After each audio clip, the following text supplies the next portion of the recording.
She said she needed space after a rough year. I gave it to her. Then her best friend called me drunk, saying, "You deserve to know." She sent me screenshots. I didn't yell. I just updated our Netflix account name to I know. She texted me 5 minutes later. "Can we talk?" I replied, "Already did. With your boss." I'm a 38-year-old guy from Richmond, Virginia. I work in warehouse logistics, scheduling trucks, managing people, making sure things move when they're supposed to. I've been doing it for over a decade. Not a dream job, but it keeps the lights on. For 6 years, I was with Jenna. She's 35, works as a project manager at an architecture firm downtown. She's smart, organized, confident, and people love her. When we first met, I felt lucky. Not in the sappy way, just real lucky. She was driven, funny, had this energy about her that made life feel exciting again. We had a strong connection from the start. We moved in together after 2 years. Got engaged the year before last. I bought her a ring that took me months to save up for. She cried when I gave it to her. Told me I was her forever. I believed her. But over the last year, things started to feel different. At first it was small stuff. She stopped initiating plans, started working late more often, and when I asked if everything was okay, she'd say she was just tired. "Work is killing me," she'd say. Or, "My mom's getting worse." I didn't press too hard. I trusted her. By the end of the year, we were barely talking. She'd come home, go straight to the shower, eat a little dinner in front of the TV, and then go to bed early. I kept trying. I planned a weekend getaway to the mountains. She canceled last minute. Said she needed rest. I got her flowers one night. She barely looked up from her phone. I knew something was off. But when I asked, she got defensive. Said I was hovering and that it made her feel worse. Then, one night, she sat me down and told me she needed space. Said the last year had taken everything out of her mom's illness, her job stress, the pressure of wedding planning. She said she felt like she couldn't breathe, that she needed time to reset her mind and figure out what she wanted. I asked her if she meant a breakup. She said no, just space. "A few weeks," she said. "I just need to clear my head. I love you. I just can't think straight like this." I didn't know what to say, but I didn't want to be the reason she spiraled. I wanted to believe this was temporary. So I helped her pack a suitcase. She went to stay with her best friend Allie, who lived about 20 minutes away. Before she left, she kissed me on the cheek and said, "Thank you for trusting me." I watched her drive away. She didn't come back the next week, or the week after. We texted here and there. She said work was still intense. Said her mom was going through tests again. I asked if she wanted to grab dinner, just to talk. She said she wasn't ready, so I waited. I tried to be patient. Then one Friday night, 2 months after she left, my phone buzzed. It was almost midnight. I was half asleep on the couch. The name on the screen said, Allie. Weird. She never called me. I answered. Her voice was slurred. "Hey," she said. "I'm sorry. I'm drunk. I shouldn't be calling. But, fuck, it's not fair. You deserve to know." My stomach dropped. I asked, "Know what?" She started crying. Said she hated keeping secrets. Said Jenna wasn't staying with her anymore. That she'd moved in with someone else. A guy from her job. His name was Daniel. I didn't say anything. Then Allie said, "I'm sending you screenshots." From her texts. I'm sorry. She hung up. 2 minutes later, they came through. Photos of Jenna's texts to Allie laughing about how Daniel made her feel alive again. Talking about how I didn't challenge her anymore. Saying how guilty she felt, but how worth it was. I sat there in the dark, just staring at my phone. I didn't yell. I didn't throw anything. Instead, I picked up the remote and opened Netflix. I changed our profile name from J&J to just, I know. 5 minutes later, my phone buzzed. "Jenna, can we talk?" I didn't respond right away. I thought about it. Then I typed, "Me. Already did. With your boss." She didn't reply. After I sent that message, I turned off my phone. Didn't want to deal with whatever storm she was about to bring. I couldn't sleep, so I just sat there, numb. I stared at the dark TV screen and thought about everything. Every conversation, every late night she came home, exhausted. Every time she told me I was overthinking. By morning, I had over 20 missed calls. All from Jenna. Then one from a number I didn't recognize. I let it go to voicemail. It was her boss. Or, technically, their boss. Guy named Brad.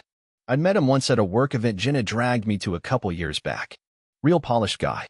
Firm handshake. The type who wore too much cologne and talked over people. The voicemail was short. Hey, this is Brad from Lockridge Architecture. I got your message last night. If you're available this afternoon, I'd like to talk. Please call me back. So I did. Turns out, Jenna had been screwing around with Daniel, a junior architect, who was also married. Brad had heard whispers but didn't have proof. When I told him everything, sent him the screenshots Allie gave me, he sounded pissed. Not surprised, just pissed. Apparently, the firm had strict anti-fraternization rules, especially when it came to direct reports. Daniel reported to Jenna. So not only was she cheating, she was also violating company policy. Brad thanked me for the transparency and said, "We'll handle it internally." About 3 hours later, Jenna finally showed up at my place. She still had a key, but I'd already changed the locks. She knocked, over and over. I opened the door just enough to look at her. Her eyes were puffy. She hadn't slept. "Can I come in?" she asked. I said, "No." She looked at the doorframe like she was trying to figure out if I'm in it. Then she tried to push the door open, but I held it firm. She said, "Please, just let me explain." I said, "Explain what? That you've been lying for months? That you moved in with some dude and pretended you were staying with Allie?" She wiped her face. "It wasn't supposed to happen. I didn't plan it. That pissed me off." I snapped. "You didn't plan to move in with him? How do you accidentally do that? You just trip over your morals and land in his bed." She broke down crying right there on my porch. I didn't know what else to do. I was so confused about everything. You and I were stuck. I felt like I was suffocating. I cut her off. "Then you walk away. You end it like an adult. You don't lie to me. You don't hide behind your best friend. And you sure as hell don't cheat." She didn't say anything. Then I told her, "You need to leave." She started to protest again, but I shut the door in her face. She stayed out there for a few minutes. I watched through the peephole as she finally walked away. That night, Allie called me again. She said Jenna was begging her to help clean things up. That Jenna was trying to figure out how to keep her job, keep Daniel out of trouble, and somehow still win me back. I told Allie to tell Jenna one thing. We're done. But it wasn't over yet. Not even close. 2 days later, Jenna's mom called me. Now, for context, her mom and I always got along. She'd call me for help with errands, ask about the house, sometimes even more than she called her own daughter. When her health started going downhill, I stepped in to help, drove her to doctor's appointments, picked up her meds, even sat with her at the hospital once when Jenna said she couldn't get away from work. So hearing her voice broke me a little. She said, "I don't know what's going on, but Jenna's a mess. She won't talk to me. She's crying all day. What happened?" I didn't want to drag her into the middle of it, but I told her just enough. "She cheated," I said, "with someone from work." There was silence. Then a soft, "Oh." She whispered, "I'm so sorry. You didn't deserve that." I could barely respond. Later that week, I got a letter in the mail. Not a text, not an email. A full-blown handwritten letter from Jenna, 5 pages long, talking about how lost she was, how she thought I didn't care anymore, how she thought I'd moved on mentally before she did. She blamed my silence, my routine, my loyalty. That was rich. She ended it by saying she'd always love me, that she wished she could undo it all. I folded the letter, stuck it in the junk drawer, and poured myself a drink. Then, a week later, something else happened. Daniel's wife found me. Her name was Lisa, Daniel's wife. She showed up at my job. Now, that's not easy to do. I work in a warehouse way out near the rail yards. We don't exactly get walk-ins. I was out in the yard helping unload a late freight truck when my supervisor came over and said, "There's a woman up front asking for you. Says it's personal." I walked around the corner, and there she was. Tall, sharp-looking, like she'd come straight from an office downtown. She had this hard look in her eyes, like she hadn't slept, like she was running on pure anger. "You're Mike, right?" she asked. I nodded. She said, "I'm Lisa, Daniel's wife." I didn't say a word, just motioned for her to follow me out back, behind the main building where it was quiet. The second we were alone, she pulled out her phone. "I think we should compare notes," she said. She had screenshots too.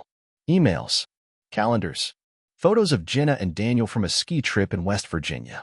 One that apparently happened the same weekend. Jenna told me she was taking her mom to a specialist in Roanoke. They'd been seeing each other for almost a year. A full year. Lisa looked like she wanted to scream.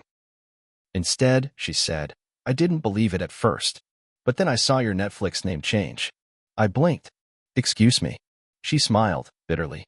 He uses our Apple TV sometimes. I know pop-up. I asked him about it. He lied, of course. But I knew something was up. We stood there in silence for a second. Just two strangers with wrecked lives. Then she said, he doesn't know I'm here. I just needed to see the guy she threw everything away for. I looked at her, tired and angry and disgusted, and said, yeah, well, I needed to see who she burned our life down with. She shook her head. They deserve each other. Cowards. Then she looked me dead in the eyes and said, I'm divorcing him. Cleaning out our joint accounts tomorrow. I hope you bury her. I didn't say anything, but the thought had already crossed my mind. Later that night, Jenna showed up again. This time, she wasn't crying. She looked pissed. Defensive. Why did you talk to Brad? She snapped the second I opened the door. I laughed. That's your concern? Not that you lied to me for a year. She ignored that. I could lose my job. I said, good. She got louder. This was between us. You had no right. I stepped outside and closed the door behind me, blocking her from trying to get in again. You made it between more than just us when you moved in with another man, and let me think you were staying with your best friend. You played me. She tried to argue more, but I cut her off. And by the way, I added, I met his wife today. That shut her up. Her face went pale. Yeah, I said. She knows everything now. So you've destroyed 4 lives total. Solid work. She backed off then, whispered something I didn't catch, then walked away, slower this time. Like she finally understood what she'd really done. I thought that would be the end of it. But a few days later, I got a subpoena. Jenna was suing me for emotional distress. When I opened that envelope and saw Jenna's name listed as the plaintiff, I almost laughed. Emotional distress? She was the one who cheated, lied, manipulated. But now she was playing the victim. I called my buddy Greg. He's not a lawyer, but he's damn close. Works in contracts, knows his way around the legal system. I showed him the papers. He read it all, shook his head, and said, this is smoke. She's trying to scare you into silence. Maybe hoping you'll pay her to go away. She cheated on me. I said again, like I needed to hear it out loud. And now she's suing me? Greg leaned back and said, she must be losing everything. Turns out he was right. That same week, Lisa texted me. She'd gone nuclear, froze the bank accounts, served Daniel divorce papers at his office. His firm found out about the affair too. Word spreads fast in architecture circles, especially in a city like Richmond. Daniel got suspended pending an internal investigation. Jenna didn't get off clean either. I didn't know this until later, but apparently, Brad was going to make an example of her. Said she broke every rule in the book. She was on unpaid leave, and there were whispers she might not be brought back at all. Still, she went ahead with the lawsuit. So I hit back. I hired a real lawyer. One who wasn't just good, she was ruthless. Her name was Dana, and she loved cases like this. I handed her everything. Screenshots, call logs, testimonies from Allie and Lisa, even a copy of Jenna's letter admitting to what she did. Dana looked over it all, then smiled and said, she's about to wish she never met you. It took 3 weeks before the case was thrown out. The judge didn't just dismiss it. He tore it apart, said it was an abuse of the court system and a clear attempt to retaliate. Jenna's lawyer looked like he wanted to crawl under the table. Dana wasn't done. We filed for damages, legal fees, slander, and defamation. Jenna had to pay me almost $8,000. That was the end of it legally, but not personally. About a month later, Allie called again. She sounded nervous. Said Jenna had been spiraling. Lost her job. Daniel dumped her not long after Lisa cleaned him out. Moved to Georgia to live with his brother. Jenna tried calling Allie, crying, begging for a place to stay. Allie said no. She burned every bridge, Allie told me. Even with her mom. She's couch surfing now. No job. No friends left. She's completely alone. I didn't feel bad. But I didn't feel good either. What I felt was something else. Cold. Quiet. Jenna tried to reach out one last time. She sent me a message through Facebook. A long one. She said she missed me. That she messed up beyond repair, and that she didn't expect me to forgive her, but that she needed me to know she never stopped loving me. I didn't respond. Instead, I posted a picture of my new place. I bought a small house outside Mechanicsville. Quiet neighborhood. New start. The caption just said, peace feels good. 10 minutes later, she blocked me. That was the last time I ever heard from her. Lisa and I still talk sometimes. Not romantically, just as two people who survived the same storm. She says she's doing better now. Bought a place in Ashland. Got a dog. Says she sleeps fine these days. So do I. The thing about revenge is, it doesn't always have to be loud.